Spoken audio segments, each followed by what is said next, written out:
Okay, so currently, just trying to head back to New Ireland to give them the bad news and recover from my medical injuries. What's up, JL Siegel? What the fuck do you want, man? I'm bleeding all over my... Whatever.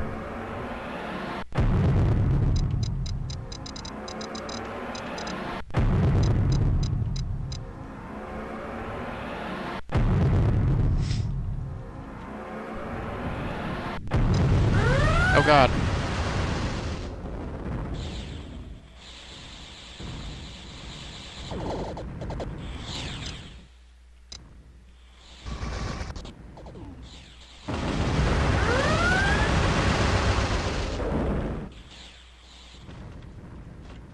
Where is everybody?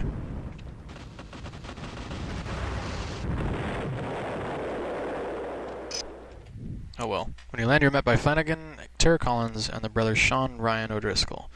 Shake your head at their implied question. After wordlessly gripping each other's arms in greeting, Tara, Sean, and Ryan head off to their ships with grim faces. You cannot help but wonder why Micheline is not present, and you raise your eyebrows in anxious curiosity. Flanagan shakes his head. "We're in something of a fix," he begins quietly, and you chuckle at his understatement. "The Bureau hit us hard while we were concentrating on McGowan and his damned guild of free traders. We all barely escaped alive, and the fault is partly mine. I knew that McGowan had an agreement with the Bureau, but I didn't know they were quite this cozy. Don't have a lot of time to explain all the ins and outs of the situation, but the end result is I'm going to declare war on both McGowan's so-called guild and on that damned Bureau. Unfortunately for us, we have absolutely no way of winning on our own. Micheline personally kept the Bureau's thugs bottled up in one corner of the spaceport for the better part of 10 minutes, Flanagan says proudly with tears in his eyes, so that we could get everybody away. He died well and hard. So Micheline is still dead. You close your eyes in remembrance of a man with the quick wit and even quicker smile who greeted you as a brother. After a moment of gut-wrenching reverie, you open your eyes, ready to do whatever has to be done to avenge all that has been done to the wild geese and the people they protect. Flanagan draws you away from the crowds in the spaceport. "That's why I'm glad you returned as quickly as you did," he explains, nodding in appreciation. "Meet me in the bar in 1 hour, and I shall have something for you." "All right." As you sit waiting, drink in hand, tears come to your eyes more than once as you think of the times you and Micheline had together. The other patrons see your obvious distress and give you respectful space in which to grieve. Eventually, Flanagan walks in and makes his way over. "I too will miss the boy," he says in his deep voice. "He was foolhardy and inclined to let his mouth talk without engaging his brain, but there were none finer to have at your back in battle." He looks directly at you for a moment, and you share a moment of silence for your friend. Finally, Flanagan shakes himself and adopts a more businesslike manner. "You," he says, tapping you on the shoulder for emphasis, "have more experience dealing with people outside the wild geese than anyone here, bar myself.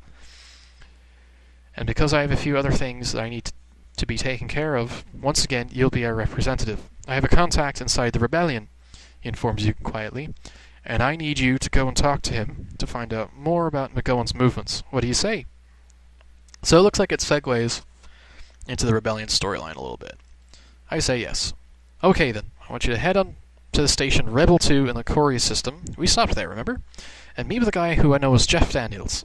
All I really know is that he's a spook that is fairly high up in the Rebel intelligence network, and I very much doubt that is his real name, I very much doubt that his real name is anything resembling Jeff. Regardless," he shrugs diffidently, "he seems to be a decent person, and if we ask him to help us out by pointing us in the direction of someone who may be able to help us finding out more about McGowan and his pirate guild, I'm fairly sure he will help us.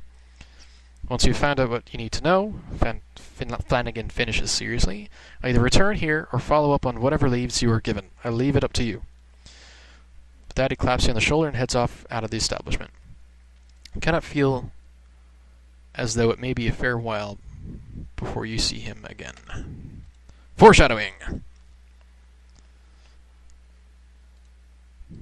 Nothing else in the bar. 1, 2, 3, 4, 5, 6, 7, 8.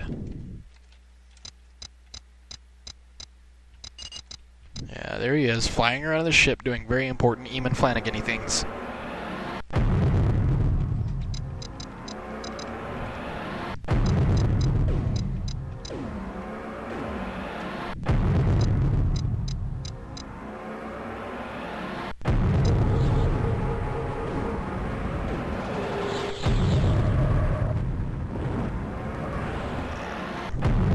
on one of those ships, but you never want to go up against one. Ever, ever. It's a terrible idea. Screw you!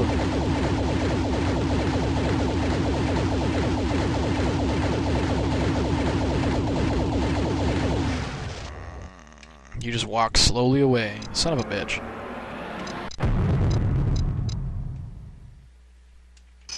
Rebel 2. Met by a man of medium height, medium build, and short, neat, light brown hair. He introduces himself as Jeff Daniels. Eamon sent word that you were coming. He begins pleasantly. What can we do for you in your time of need? You begin relating the recent history of the Wild Geese and their operations against McGowan and his guild, but Jeff holds up his hand and interrupts you. I am a member of the Rebel Intelligence. He remarks quite humor. I am pretty much up to date in recent galactic events. I know of your situation, and I am also fairly well aware of how you got there. What I don't know is what you want. You have the good grace to blush, and you take a moment to compose yourself before asking him if he has any leads that you might follow to learn more about McGowan and his pirates, so as to avenge some of the wrongs done against the Wild Geese and the people of New Ireland. You add that you do not expect him to give away anything that might jeopardize the security of his network, but even the smallest hint would be appreciated. He looks at you blandly for a moment before nodding his head slowly. We have a number of sources amongst the Associated Guild of Free Traders, he informs you, but in the interest of our security, I don't think I can tell you any more than that. At hearing this, your heart sinks. However, he says more positively, and you lean forward expectantly, if I were you, I would be looking for a man who runs an illegal ship outfitting operation on Viking in the Tykel system. I have a feeling he may be exactly what you were looking for. With that, Jeff turns on his heel and walks away. For a moment, you cannot help but feel that maybe he's talking about your Uncle Olaf, whom you haven't seen for a few years now. Okay, so maybe it did tree off into the Rebel missions, but now it's treeing off into, like, the benevolent pirate missions. This is awesome. Oh my god, I've only ever managed to do this once? Oh, this is fantastic. Yes, yes, yes, yes, yes, yes, yes. This is cool. Uncle Olaf! Imagine a dwarf wielding a hammer who builds fucking spaceships.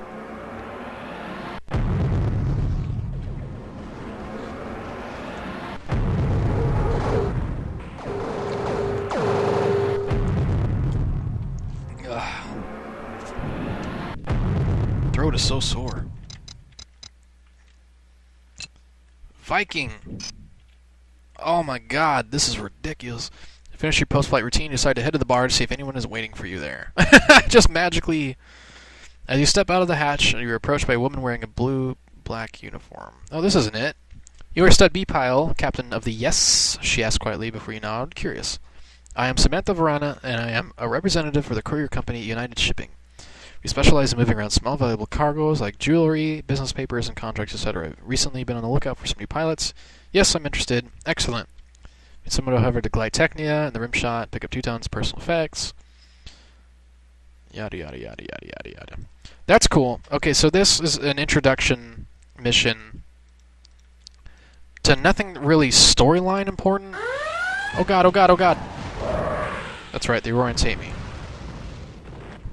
It's not really storyline important, but it does give you access to these, the United Express, or whatever the hell they call themselves, shipping missions. They're small cargo, time-sensitive, generally time-sensitive, and also extremely lucrative. You know, just for regular missions. And they'll pester you every time that they get a chance at the bar. But it's still more worth it to have them than not. Oh god, oh god. Why?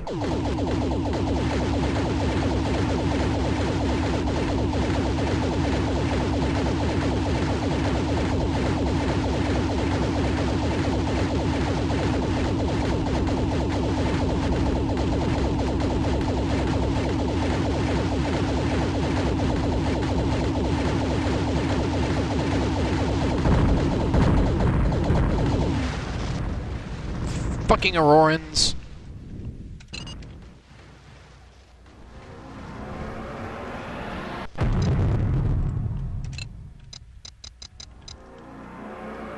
Come back in a few days. There they are. Not there. Perfect. Yada yada yada. Ducks you delivers. You quickly find your package and hand it over. Haha. He quickly finds my package. See here, your rush deliveries and urgent deliveries. 60 grand.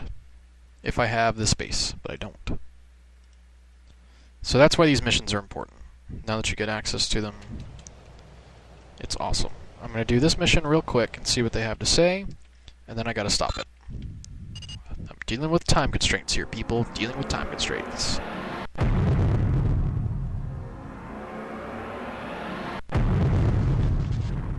So I got my 2 tons of dildos, and I'm ready to drop them off. Where do I go? Sirius Prime. The one that's habitable. Same uniform. My name is Sean Clark. Welcome to United Shipping. There you go. Yeah, United Shipping. There it is. Take it you have the package. I smile and unzip my pants. Well done. I'll take care of this one for you, but in future, all deliveries are to be taken to the deliveries office, and the staff there will notify the intended recipient of the arrival of their package. We've given you access to accept United Shipping missions through the Mission BBS. Some missions will be more valuable than others. Here's 10 grand. I'm sure we'll see each other again in the future. So it's just a regular mission for all intents and purposes, but there we go. See, 20 grand, 10 grand, 10 grand. Doesn't matter. Pretty long estimated time of arrival. That one's actually more or less the same.